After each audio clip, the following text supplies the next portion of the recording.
제4부 4월 11일 낮 12시 30분 조그만 그로스번호로 호텔바, 반들반들 윤이 나게 닦인 호두나무판, 술병들, 니켈로 된 가구며 깃발들이 있는 그 호텔바 안에서 클라피크는 손가락 끝으로 재떨이를 빙빙 돌리고 있었다. 그가 기다리고 있던 슈필레프스키 백작이 들어왔다. 클라피크는 종이 한 장을 구겨버렸다. 그는 자기 친구들 한 사람 한 사람에게 선물을 보낸다는 공상을 하며 그 종이의 선물 목록을 깨작거려 보았던 것이다.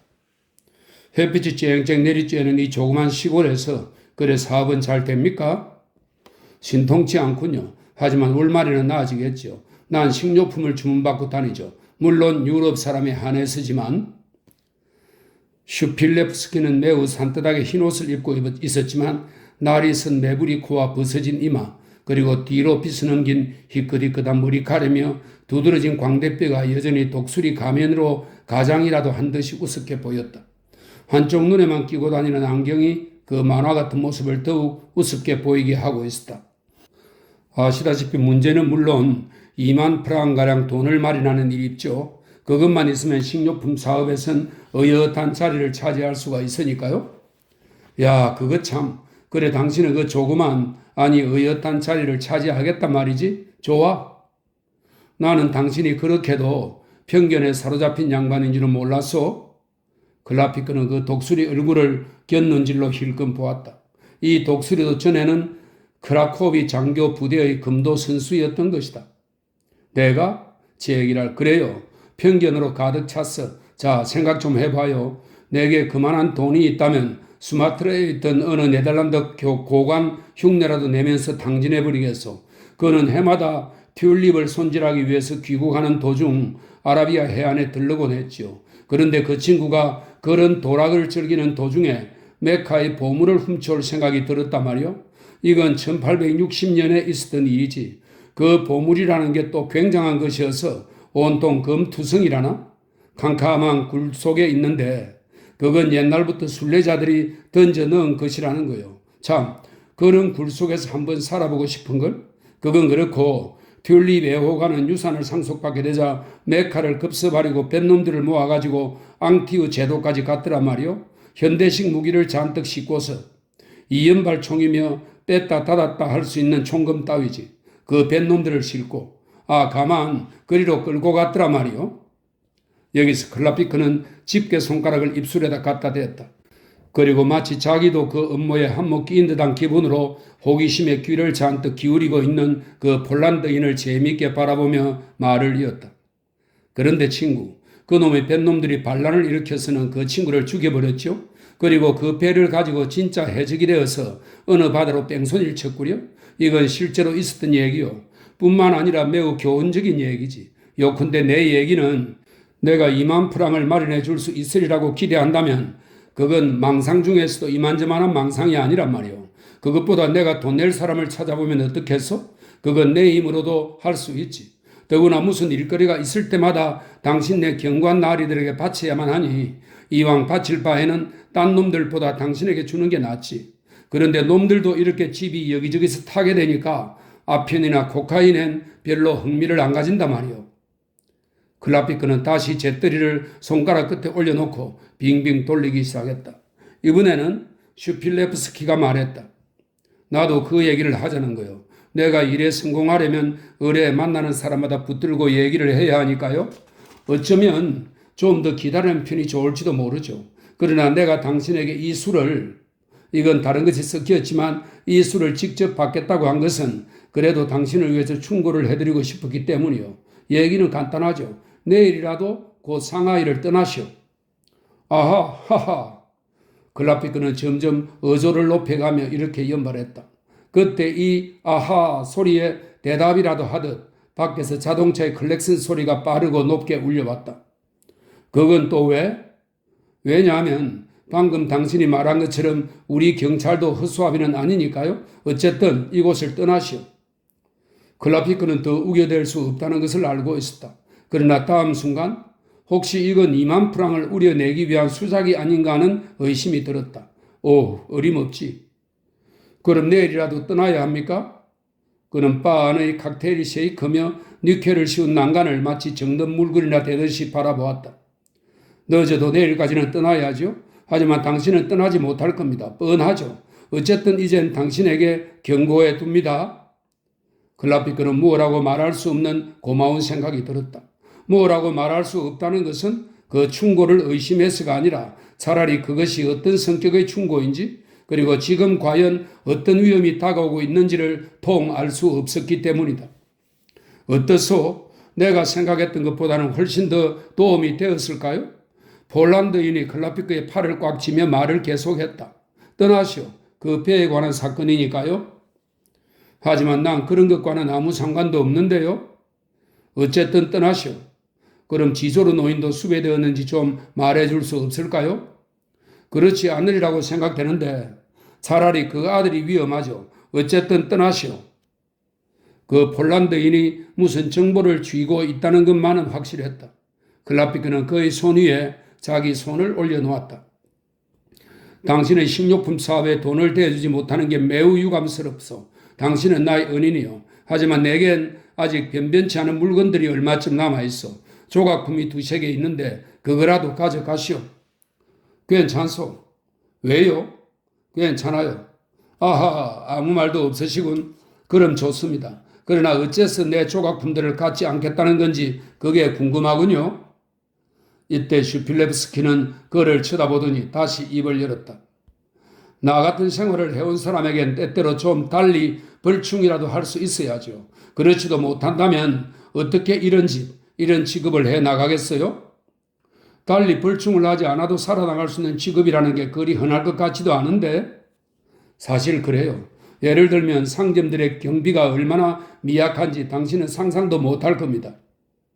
그 얘기와는 또 무슨 상관이 있을까? 클라피크는 하마터면 이런 질문을 입 밖에 낼 뻔했다. 그러나 그는 지금까지의 경험에 비추어 이렇게 얽혀나가는 얘기가 재미있다는 것을 알고 있었다. 그리고 상대가 이야기하도록 내버려 두는 것이 호의의 표시가 될 수 있다면 이것으로라도 조금이나마 신세를 갚고 싶은 심정이었다. 그러면서도 한편 클라피크는 어찌해야 좋을지 갈피를 잡을 수 없을 만큼 거북스러웠다. 그래, 당신이 그 상점들을 경비해 주는 거요? 클라피크에게 경찰이란 사기와 공갈을 한데 뭉친 것이며 아편이나 도박장에서 몰래 돈이나 거둬들이는 것을 일삼는 단체로밖에 생각되지 않았다. 그가 관계를 맺고 있는 경관들은 특히 슈필레브스키는 언제나 적인 동시에 반은 공모자였다. 그러나 그는 밀고라는 것이 빡칠색이었고 또한 두렵기까지도 했다. 슈필레브스키는 대답했다. 경비라고요? 아니 꼭 그렇지도 않아요. 오히려 그 반대입니다. 그래요?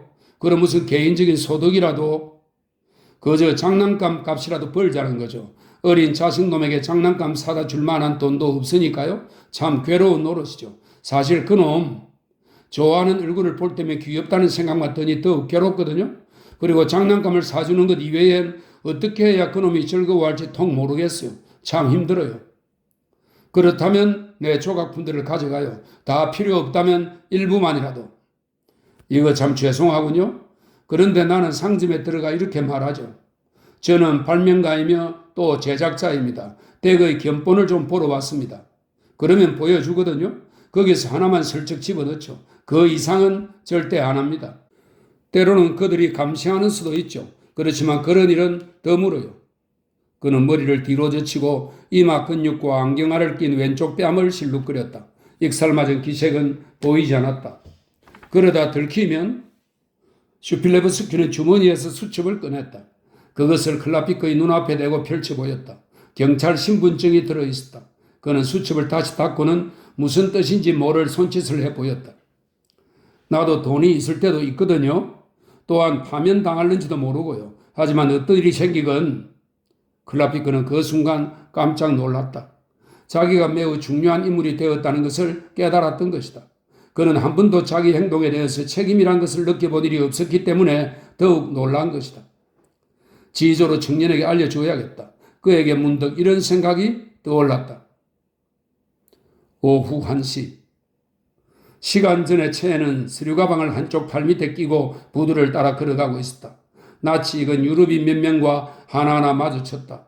그 시각에는 거의 모두가 상하이 클럽이나 근처 호텔에 바로 한 잔 마시러 가거나 또는 친구를 만나러 가는 것이었다. 벼랑간 뒤쪽에서 채은의 어깨에 슬며시 손이 얹혔다. 그는 깜짝 놀라 권총이 들어있는 안주머니를 더듬었다. 정말 오랜만이고 채은 어때? 채은은 뒤를 돌아보았다. 맨 처음 스승이었던 스미더슨 목사였다. 채은은 곧 수족의 피를 받은 이 미국인의 인자한 얼굴을 지금은 나이가 들어 거칠해 보였지만 그 얼굴을 알아볼 수 있었다. 나하고 같이 좀 가겠나? 네. 채은은 백인과 같이 걷기로 했다. 그게 더욱 안전하기도 하려니와 한편 아이러니컬한 생각도 들었던 것이다. 그는 지금 가방 속에 폭탄을 한 개 넣어가지고 있었다. 오늘 아침에는 아주 말쑥하게 차려입고 나섰기 때문에 어쩐지 마음속까지 부자연스러운 기분이었다. 백인과 길동무가 되어 걸어가는 것이 남북이 한결 자연스러워 그의 변장을 더욱 완전하게 해주는 셈이었다. 그뿐 아니라 막연한 미신에서 지금 목사의 기분을 상하게 하고 싶지도 않았다. 조금 전에 1분 동안에 지나가는 자동차 숫자를 세어보았다. 성공이냐 실패냐를 짝수냐 홀수냐에 따라 점쳐버리고 했던 것이다. 정꾀는 좋았다. 그러자 그러한 자기 행동에 스스로 짜증이 났다. 그러던 참에 스미더슨 목사가 나타났다. 그와 얘기라도 해서 짜증을 가라앉혀야겠다. 이러한 채의 짜증을 목사가 놓칠 리 없었다. 그러나 목사는 그 원인을 오해했던 모양이다. 첸, 어디 아픈가? 아니요. 그는 아직까지도 옛 스승에게 애정을 품고 있었다. 그러나 원망도 없지는 않았다. 늙은 목사는 다정스럽게 첸의 팔에 자기 팔을 끼었다. 난 자네를 위해서 날마다 기도를 올리고 있네. 첸, 그래 신앙을 버린 대신 무엇을 찾아냈지? 목사는 깊은 애정이 어린 눈길로 그를 바라보고 있었다. 하지만 지난날의 아버지 같은 애정은 엿볼 수 없었다. 첸은 잠시 망설였다. 전 말입니다. 천상의 행복을 추구하는 분들과는 거리가 먼 인간입니다. 행복만이 유일한 것은 아니야, 첸. 평화라는 것이 있지. 또 때로는 사랑이라는 것도. 아닙니다. 저에겐 없습니다. 누구에게나 다 있는 거야. 목사는 눈을 감았다. 첸은 장님을 팔에 끼고 가는 듯한 기분이 들었다. 저는 평화를 추구하고 있지 않습니다. 제가 구하고 있는 것은 그 반대의 것입니다. 스미더슨은 걸음을 멈추지 않은 채 첸을 바라보았다. 교만한 마음을 경계해야 하네. 저라고 어찌 신념이 없겠습니까? 그럼 어떤 정치적 신념이 과연 이 세상의 고통을 설명해 줄 수 있단 말인가? 저는 설명하는 이보다는 그 고통을 조금이라도 들고 싶습니다. 과연 선생님의 목소리에는 자비가 깃들어 있습니다. 그러나 저는 세상의 고통을 관조함으로써 도달하는 그런 자비심은 싫습니다. 첸, 그럼 그 밖에 또 어떤 자비가 있다고 생각하나? 글쎄요, 설명하기가 어렵습니다만 적어도 관조만으로는 되지 않는 자비가 있지요. 그럼 어떤 정치적 신념이 죽음을 없앨 수 있단 말인가? 목사의 목소리는 묻는 어조가 아니었다. 오히려 슬픔이 어린 어조였다. 첸은 살인을 한 그날 밤, 그 후 다시 만나보지 못했지만 지조로 노인과 주고받은 이야기가 생각났다. 지조로는 신을 위해서가 아니라 자기 자신을 위한 노력에 지성을 발휘했던 것이다. 아까 말씀드렸듯이 저는 평화를 추구하고 있는 것이 아닙니다. 평화라. 목사는 입을 다물었다. 그들은 여전히 걷고 있었다. 이윽고 목사는 다시 입을 열었다. 이것 봐, 첸. 우리 모두 저마다 자기 고통밖에 모르는 것일세? 이렇게 말하며 첸의 팔을 붙든 자기 팔에 힘을 꽉 주었다. 참된 종교생활은 오히려 날마다 개종의 연속이라는 걸 모르나? 그들은 똑같이 아래를 바라보며 걷고 있었다. 그리고 오직 서로 낀 팔로만 연결되어 있는 듯 했다. 날마다 개종을 목사가 지친 듯 되풀이했다. 마치 그의 마음속에 언제나 맺혀있는 강박관념의 메아리 같았다. 첸은 아무 대답도 없었다. 첸과 마찬가지로 실은 목사도 자기 자신의 얘기를 하는 것이며 사실 그 말도 절실한 것이었다. 첸과 같이 그도 자기 사상대로 살아온 것이다. 그도 속이 텅 빈 자들과는 다른 인간이었다. 왼팔에는 가방과 폭탄, 오른쪽은 목사의 팔과 꽉 얽힌 팔. 날마다 개종이라. 그 비밀 얘기라도 하듯 조용히 속삭이는 말에 벼랑간 목사는 깊고 비장한 모습으로 바뀌었다. 바로 살인을 눈앞에 둔 첸은 모든 고뇌에 민감하게 공명하고 있었다. 첸, 나는 매일 밤 하나님께 자네가 그 교만에서 벗어나게 해달라고 빌고 있네. 특히 나는 밤에 기도를 올리지. 기도하는 데는 낮보다 밤이 좋으니까. 하나님이 자네에게 겸손한 마음을 주신다면 자네는 구원받을 걸세. 얼마 전까지만 해도 알아볼 수 없었던 것을 자네의 눈에서 볼 수 있고 또 이해할 수 있네요. 첸이 공감했던 것은 목사의 설교가 아니라 그의 고뇌였다. 그러자 마지막 말, 낚시 끝에 고기가 걸린 것을 느끼는 어부의 말 같은 그 한마디에 불현듯 첸의 가슴에는 분노가 치밀었다. 그 복받치는 분노를 억제하기에 무척 힘이 들었다. 그러나 한편 은밀히 떠오르는 한 가닥 연민마저 완전히 몰아낼 수는 없었다. 잘 들어두십시오. 2시간 후에 저는 사람을 죽일 것입니다. 이번에는 그가 목사의 눈을 똑바로 쏘아보았다. 첸은 떨리는 손을 들어 얼굴 위까지 올렸다가 단정히 여민 웃옷의 앞깃을 움켜쥐었다. 아직도 제 눈이 속까지 들여다 보입니까? 아니다. 그는 완전히 외톨이였다. 그리고 지금도 여전히 외톨이인 것이다. 첸의 손은 다시 자기 웃옷에서 슬며시 떨어져 목사의 저고리 앞깃을 쥐었다. 마치 목사를 사뭇 뒤흔들어주고 싶다는 몸짓이었다. 목사는 그 손 위에 자기 손을 얹었다. 이렇게 그들은 한길 가운데서 마치 주먹 싸움이라도 시작할 듯이 꼼짝도 않고 우뚝 서 있었다. 지나가던 행인 하나가 멎었다. 백인이었다. 영락없이 싸우는 줄로 안 모양이었다. 그건 터무니없는 거짓말이야. 목사가 중얼거리듯 말했다. 목사의 옷깃을 쥐었던 첸의 팔이 밑으로 축 늘어졌다. 그는 웃을 수조차 없었다. 거짓말이라고요? 첸은 지나가던 사람을 돌아보면서 소리쳤다. 행인은 어깨를 으쓱해 보이고는 가버렸다. 첸은 휙 돌아서서 거의 다른 바퀴를 치듯이 해서 그곳을 떠났다. 거기서 1km 이상이나 갔어야 겨우 2명의 동지를 만났다. 중절모에 사무원 복장을 한 그들은 모두 빈틈없는 차림새였다. 사무원 가방이 남의 눈에 수상하게 보이지 않도록 차려입은 옷차림이었다. 한 가방에는 폭탄이, 다른 하나에는 수류탄 몇 개가 들어있었다. 수안, 그는 매부리코의 아메리카 인디언같이 생긴 중국인이었다. 무슨 생각에 잠겨 멍하니 서 있을 뿐 아무것도 눈에 띄지 않는 모양이었다. 그리고 베이, 그 얼굴이 놀랍만큼 앳돼 보였다. 아마 둥근 자라의 태양경을 썼기 때문에 더욱 그렇게 보이는 모양이었다. 그들은 같이 그 자리를 떠났다. 뒤일의 피블리크가에 다다랐다. 상점은 모두 열려 있었고 우중충한 하늘 밑에서 거리는 다시 활기를 띠기 시작하고 있었다. 저항의 자동차는 이 거리와 수직으로 마주치는 좁은 길을 빠져 이리로 나올 것이다. 좁은 길에서 모퉁이를 돌 때 차는 속력을 늦출 것이다. 차가 오는 것을 지켜보다가 속력을 늦출 때 폭탄을 던져야 한다. 그 차는 매일 1시에서 1시 15분 사이에 지나간다. 장 장군은 점심에 양식을 먹는 게 습관이었다. 그러니 좁은 길을 지키고 있는 사내가 차를 보면 곧 다른 2명에게 신호를 해야만 될 것이다. 길 바로 건너편에 골동품 상점이 하나 있었다. 주인이 경찰편만 아니라면 무슨 도움이라도 될 것이다. 첸은 자기가 직접 망을 보고 싶었다. 자동차가 그 좁은 거리의 모퉁이를 다 돌아 다시 속력을 낼 지점에 베이를 배치했다. 소아는 좀 더 앞으로 나가게 했다. 첸 자신은 동지들에게 신호를 하고 제1탄을 던질 것이다. 맞았건 안 맞았건 간에 만약 자동차가 멎지 않으면 나머지 2명이 그들의 폭탄을 던지기로 했다. 만약 차가 멎으면 다 같이 차를 향해 습격할 것이다. 그 거리는 차가 되돌아가기에는 너무 좁았다. 거기에 실패할 가능성이 있었다. 제1탄이 실패하는 경우 호위병들은 자동차 발판에서 아무도 얼씬하지 못하게 쏘아댈 것이다. 첸과 그의 동지들은 곧 헤어져야만 했다. 그 자동차가 지나가는 길에는 틀림없이 군중 속에 밀정이 끼어 있을 것이다. 조그마한 중국인의 바에서 베이는 첸의 신호를 기다리기로 했다. 조금 더 나가서 수아는 베이가 바에서 나오는 순간을 기다리기로 했다. 적어도 그들 가운데 하나는 죽을 것이다. 틀림없이 첸일 것이다. 그들은 서로 아무 말도 할 수 없었다. 그리고 악수도 하지 않고 헤어졌다. 첸은 고물상으로 들어가서 조그만 청동 발굴품을 보여달라고 했다.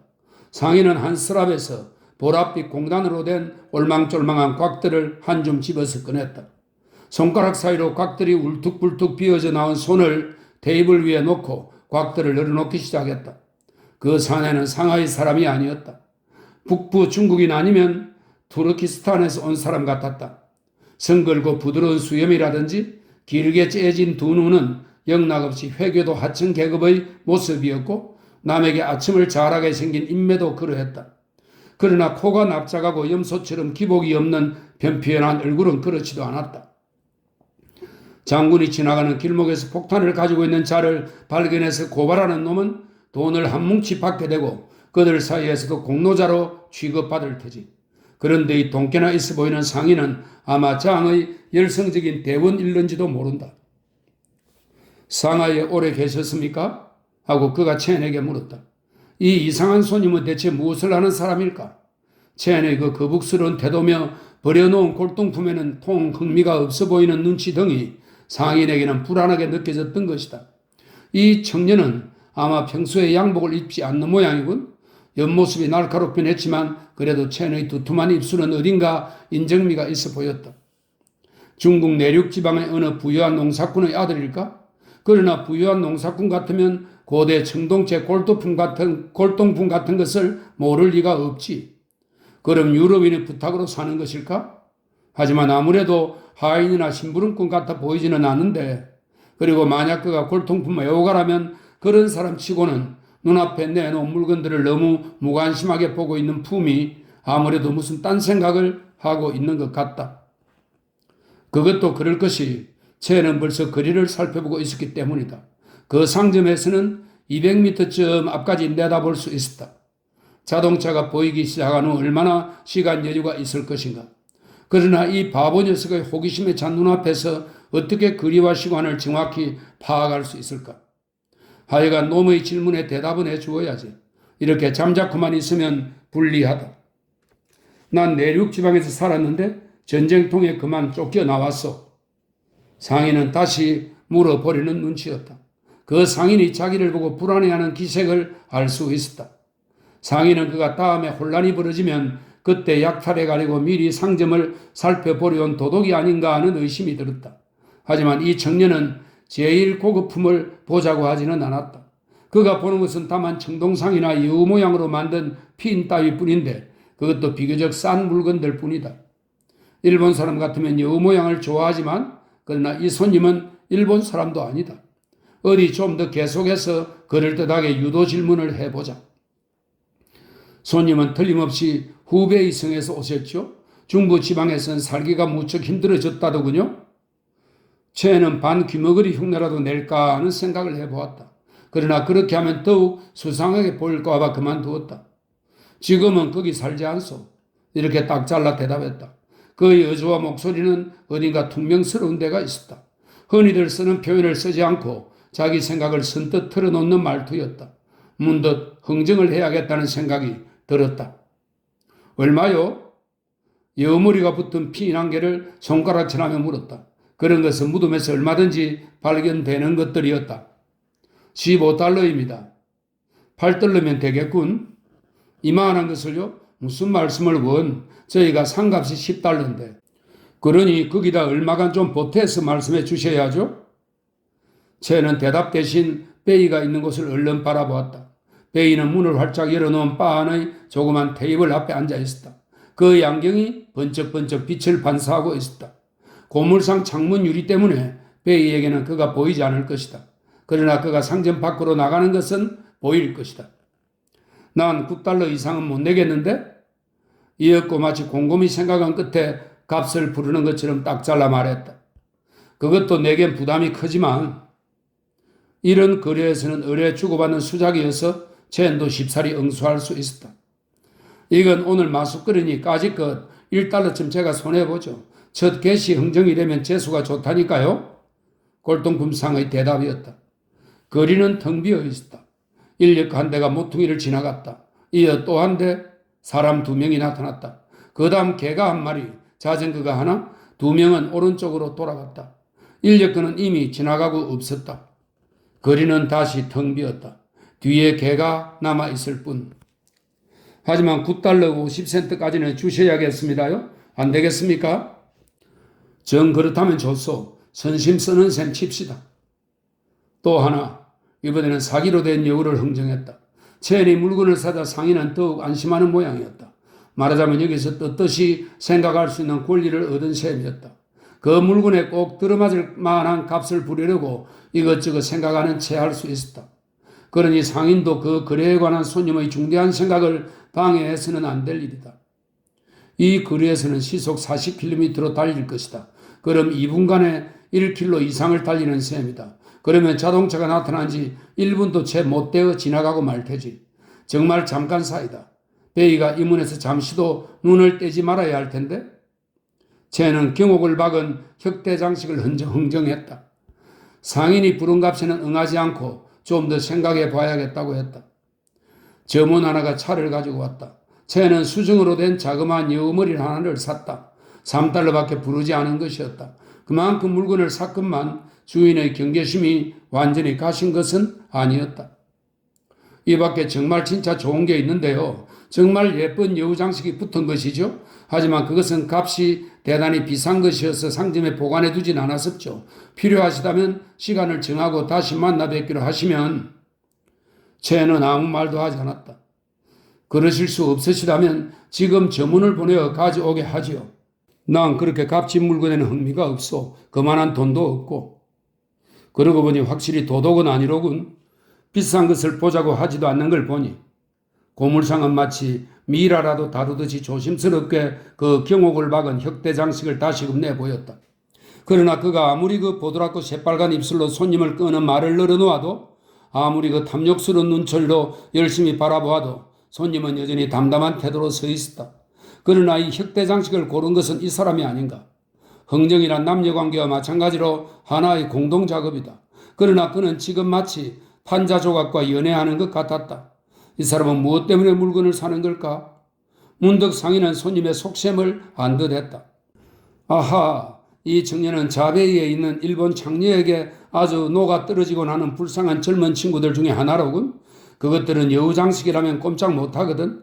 이 손님이 여우를 사는 것은 어느 여급이나 아니면 방탕한 기생 따위에게 주려는 게다. 물건에 아주 흥미가 없는 것은 자기가 가질 것이 아니니 그럴 수밖에. 쟤는 여전히 자동차의 도착을 가정하고 가방을 열고 폭탄을 꺼내서 던지기까지의 속도를 셈하고 있었다.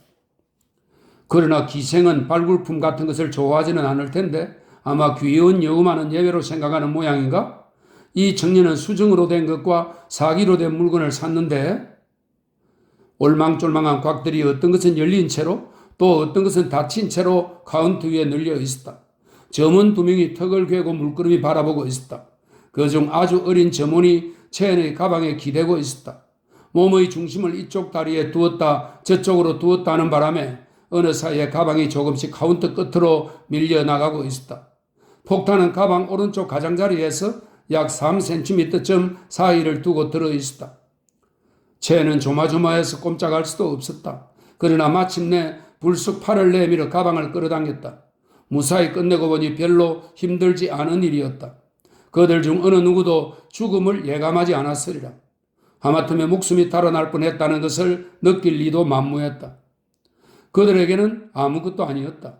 그저 점원이 손님 가방을 밀었고 가방 임자가 다시 자기 쪽으로 끌어당긴 것뿐이었다. 그러자 벼랑간 채는 모든 것이 신기하리만큼 손쉽게 되리라는 생각이 들었다. 사물도 행위조차도 실은 존재하지 않는 것이 아닌가. 그 모든 것은 한갖 꿈이다. 우리가 이 꿈에 힘을 주기 때문에 그 꿈이 우리를 억누르는 것이다. 그러나 우리는 또한 꿈이기에 그것을 부정할 수도 있다. 바로 그 순간 자동차 클렉슨 소리가 울려왔다. 장이다. 채는 가방을 마치 무기인 양 덥석 집어들고는 돈을 치렀다. 조그만 골동품 꾸러미를 냉큼 주머니에 넣고 밖으로 나갔다. 상점 주인은 채연이 사지 않겠다고 한 혁대장식을 손에 들고 불이 나게 뒤를 따랐다. 이거야말로 일본 부인들이 특히 좋아하는 경옥으로 된 물건입니다요. 이런 바보 같은 녀석 제발 꺼져버려. 다시 오겠소. 손님들이 반납 던지는 이런 말을 고지들을 장사꾼이 어디 있담? 자동차는 여느 때보다도 훨씬 빠른 속도로 체인에게는 그리 보였다. 빠른 속도로 다가오고 있었다. 호위차 포드를 앞세우고 있었다. 저리 비키시오. 그들이 있는 쪽으로 달려온 자동차가 도랑을 덮은 자갈길 위에 이르자 자동차 문턱 발판에 매달려 오던 두 형사의 몸이 사뭇 흔들렸다. 포드차가 지나갔다. 체인은 그 자리에 서서 가방을 열고 신문지에 산 폭탄을 쥐었다. 상인은 싱긋 웃으며 가방 빈칸에 그 혁대 장식을 슬쩍 집어넣었다. 자기와는 반대편에 있는 가방에 물건을 집어넣느라고 그는 잠시 체인의 두 팔을 앞으로 가로막았다. 값은 생각해서 주십시오. 비키라니까? 체인이 소리를 지르는 바람에 상인은 깜짝 놀라 역시 입을 딱 벌리고 체인의 얼굴을 바라보았다. 어디 몸이 편찮으십니까? 체인의 눈에는 아무것도 보이지 않았다. 당장 기절이라도 할 것처럼 온몸에 맥이 탁 풀렸다. 자동차가 앞을 지나가고 있었다. 그 순간 그는 골동품상 주인을 뿌리치고 빠져나올 수가 없었다. 이러다가는 아무래도 이 손님이 쓰러지지 골동품상의 생각이었다. 그는 체인을 부축해 주려고 했다. 그 순간 체인은 자기 앞으로 내민 두 팔을 냅다 후려갈기고 걷기 시작했다. 한 대 얻어맞고 혼이 난 골동품상은 잠깐 주춤하며 그 자리에 서 있었다. 체인은 거의 달리다시피 내닫고 있었다. 내 혁대장식. 상인이 고함을 질렀다. 내 혁대장식. 혁대장식은 가방에 든 채였다. 체인은 무슨 영문인지 모르고 있었다. 그의 모든 근육과 가장 가냘픈 신경까지도 거리를 진동시킬 폭발의 순간을 기다리고 있었던 것이다. 이 우중충한 하늘 밑에서 자기 자신이 그 폭발과 함께 나가 떨어질 순간을. 그러나 아무 일도 일어나지 않았다. 자동차는 이미 커브를 돈 뒤였다. 아마도 이제는 수안 앞까지도 지나가 버렸을 것이다. 그리고 상인은 놀란 토끼처럼 아직도 그 자리에 서 있었다. 모두가 숲으로 돌아간 이상 이제는 위험할 것도 없다. 딴 친구들은 뭘 하고 있었을까? 체인은 달리기 시작했다. 도둑이야! 골동품상이 고함을 질렀다. 인근 상인들이 우르르 몰려 나왔다. 체인은 비로소 깨달았다. 화가 치밀어 그 혁대장식을 그대로 가지고 도망가 어디다 내던지고 싶은 생각이 울컥 들었다. 그러나 한편 구경꾼들이 또다시 모여들고 있었다. 그는 혁대장식을 골동품상의 얼굴에 집어던졌다. 그때 가방을 잠그지 않은 채 그대로 열어놓은 것을 알았다. 자동차가 지나갈 때부터 바로 저 망할 자식과 행인들 눈앞에 이렇게 가방이 열린 채 있었던 것이다. 폭탄이 드러나 보였다. 신문지에 가려져 있는 것도 아니었다. 신문지는 벗겨지고 말았던 것이다. 이윽고 조심스레 가방을 잠갔다. 홧김에 아무렇게나 꽉 닫을 뻔했다. 그는 자기 신경을 억제하기 위해 온 힘을 기울이고 있었다. 고물상은 황급히 가게로 돌아갔다. 체인은 다시 걷기 시작했다. 어떻게 된 거야? 체인은 베이 곁으로 오기가 무섭게 물었다. 자네는? 그들은 어깨로 숨을 쉬며 마주 바라보고 서 있었다. 서로 상대편의 이야기부터 들으려는 것이었다. 수안이 다가왔다. 흐릿한 건물을 배경으로 서 있는 두 사람의 옆모습이 보였다. 둘 다 꼼짝 않고 서 있었다. 무슨 말을 할 듯 하며 머뭇거리는 기색이 몹시 거북스러운 눈치였다. 구름이 끼어 있었지만 매우 강렬한 햇살이 체인의 선량하고도 매처럼 생긴 옆모습과 베이의 둥근 머리를 뚜렷이 드러내 보이고 있었다. 저마다 불안한 얼굴로 바삐 지나가는 사람들 사이에서 오후의 짤막한 자기들의 그림자를 밟고 손을 떨며 서 있는 두 사람의 모습이 그들 주위와는 전혀 동떨어지게 뚜렷이 드러나고 있었다. 세 사람은 모두 여전히 가방을 끼고 있었다. 이 자리에 오래 머물러 있지 않는 것이 상책이다. 레스토랑도 안전하지는 못하다. 그들은 이미 이 거리에서 너무나 빈번히 서로 만났다 헤어졌다 한 터이다. 무엇 때문에? 그런데 아무 일도 일어나지 않았다. 에멜리크 집으로 가자. 체인은 겨우 이렇게 입을 떼었다. 그들은 뒷골목으로 접어들었다. 어떻게 된 거야? 수안이 물었다. 체인이 설명했다. 베이는 또 베이대로 골동품상에서 나온 체인 뒤에 누가 따라 나선 것을 보고 당황했다는 것이다. 그래도 베이는 모퉁이에서 몇 미터 떨어지지 않은 자기 예정 위치로 달려갔다. 상하이에서 차는 좌측 통행으로 되어 있었다. 자동차는 안쪽으로 커브를 꺾는 게 보통이었다. 그래서 베이는 바로 곁에서 폭탄을 던질 수 있도록 좌측 보도의 자리를 잡았던 것이다. 자동차가 전속력으로 달려왔다. 그때 되 레피블리크가에는 지나가는 차가 하나도 없었다. 장의 운전사는 밖으로 크게 커브를 꺾었다. 그래서 자동차는 맞은편 보도 변두리를 빙 돌아갔다. 그 순간 베이와 자동차 사이에 인력거 한 대가 불쑥 나타나서 가로막았다. 인력거 꾼에게는 안 됐지만 그래도 해치웠어야지. 장이 죽어야만 잘 살 수 있는 품팔이꾼이 그 밖에도 몇천 명이 있어. 첸이 말했다. 그때 던졌더라도 명중하지 않았을 거야. 쏘안도 수류탄을 던지지 않았다. 동지들이 가만히 있는 걸 보고 그 차에 장이 타지 않은 것으로 알았다는 것이다. 그들은 묵묵히 담벼락들 사이를 걸어갔다. 쓰레기와 전기줄이 마구 흩어져 있는 살벌한 정막 속에 우뚝 솟아있는 담벼락은 누르스름한 하늘 밑에서 하얗게 보였다. 폭탄은 손도 안 대고 그대로 남아있으니 곧 다시 해야지. 첸이 나지막하게 중얼거렸다. 그러나 그의 두 동지는 완전히 맥이 풀려 있었다. 자살하려다 실패한 사람은 두 번 다시 그 짓을 하려 하지 않는다. 끊어질 듯 팽팽히 긴장되었던 신경이 이제는 너무도 맥이 풀리고 만 것이다. 걸어감에 따라 어리둥절하던 충격이 차츰 절망으로 바뀌었다. 이번 실패는 내 탓이야. 수안이 말했다.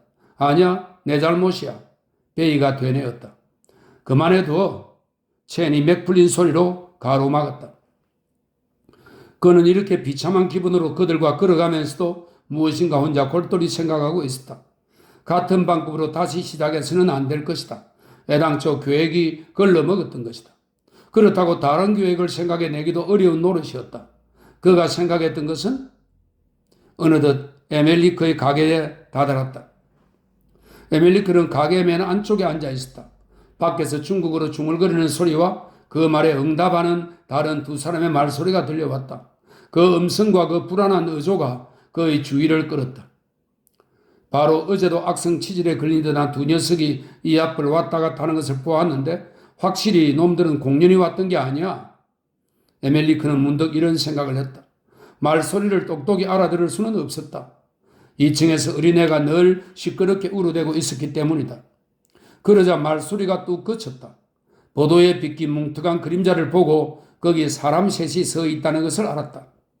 경찰인가? 에멜리크는 후닥닥 일어섰다.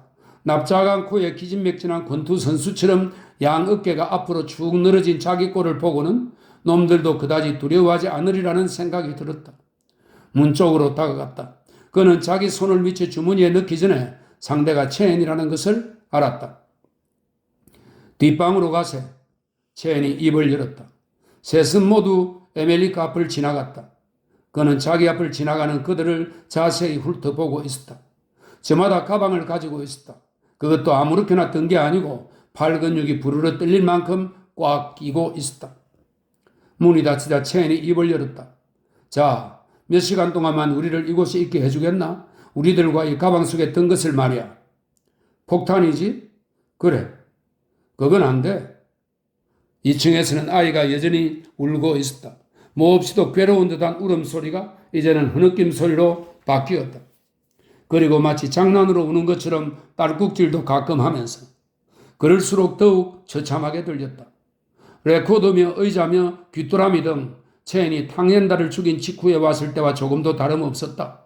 그래서 에멜리크와 첸은 서로 약속이라도 한 듯이 그날 밤 생각을 동시에 떠올렸다. 첸은 아무 말도 안 했다. 그러나 에멜리크는 첸의 마음속을 짐작할 수 있었다. 에멜리크는 다시 말을 이었다. 폭탄은 지금 안 되겠어. 여기서 들키는 날에는 놈들이 당장 내 여편네와 새끼들을 죽일 테니까. 좋아. 그럼 샤의 집으로 가자. 지금쯤은 애밖에 없을 테지만. 샤는 폭동 전날 밤 기요가 찾아갔던 램프상이었다. 첸, 내 처지도 좀 알아주게. 새끼는 아파서 죽어가지. 게다가 그 어미도 건강하지 못하단 말이야. 그는 첸을 빤히 바라보고 있었다. 두 손이 부르르 떨렸다. 첸, 자네 모를 거야. 자네가 자유로운 몸이라는 게 얼마나 행복한가를. 나도 알고 있어. 새 중국인은 밖으로 나갔다. 젠장, 에이, 우라질 놈에. 나도 한번 저 녀석의 팔자가 되어볼 수 없을까?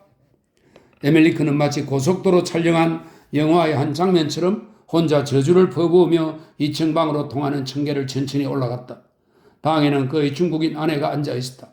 그 여자는 침대 쪽을 바라본 채 돌아보지도 않고 앉아 있었다. 아주머니가 오늘 참 잘해줬어. 그다지 아프지 않게 해주었어. 어린애가 말했다. 아주머니란 메이를 말하는 것이었다. 에멜리크는 메이의 말이 생각났다. 그건 유양돌기염이라는 병인데 저 뼈를 잘라내야만 할 거예요? 라고. 이 녀석은 아직 갓난애나 다름없는데 이 세상에서 고통밖에 겪은 게 없구나. 녀석에게 설명을 해 주어야겠다. 설명이라니 무엇을 설명한단 말이냐? 두개골을 깎아내더라도 죽지 말아야 한다는 것을, 그래서 이 잘난 아비처럼 소중하고 즐거운 인생을 살아 보람을 느끼게 될 것이라고 말인가? 그는 20년 동안이나 늘 이 욕된 청춘하고 저주를 해왔다. 이제 얼마 있으면 이 욕된 늙음이라고 하게 되겠는가? 그리고 이 두 가지 적절한 인생의 표현을 가련한 이놈에게 물려주게 되려면 시간이 얼마나 더 있어야 한단 말인가?